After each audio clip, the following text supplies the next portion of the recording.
baqikelelwa kumawaka 2,000 abahlali abahlala kulo mmandla, kodwa liphantsi kakhulu inani labantu ababhalisele ukugonya.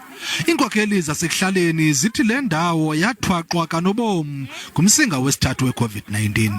Phakathi kwezinto ezingunobangela wokuba barhuqa iinyawo ukuya kugonya, bakhala ngokuba akude amaziko ogonyo.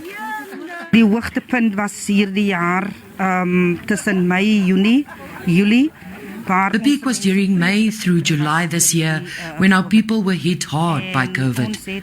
Many were very ill and some have passed away. Eliziko logonyo lihambahambayo linazo zombini izitofu, esePfizer neseJohnson & Johnson, yaye lisondele kakhulu eluntwini. It's very convenient for me, and I'm trying to save my family, keep everyone in health. And it's the big days where everyone do come in contact. Families come together, so we'll keep our people safe. So that's why I've decided no longer time wasted. I'm coming to get my vaccination.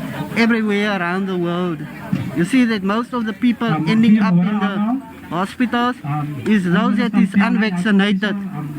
So I see an urgency there to have your vaccine. Isebe lezempilo kweliphondo lithi ligqaleshe ukuba libe seligonye umyinge we-85% wabantu abadala ekupheleni kaDisemba. In the metro, in terms of the increase in the cases, is almost more than 200%. So, which is quite concerning. That's why I was saying that in order to save our summer, there should be jabs before Joel, there should be vax before the vibe, and we have to reach out to the people.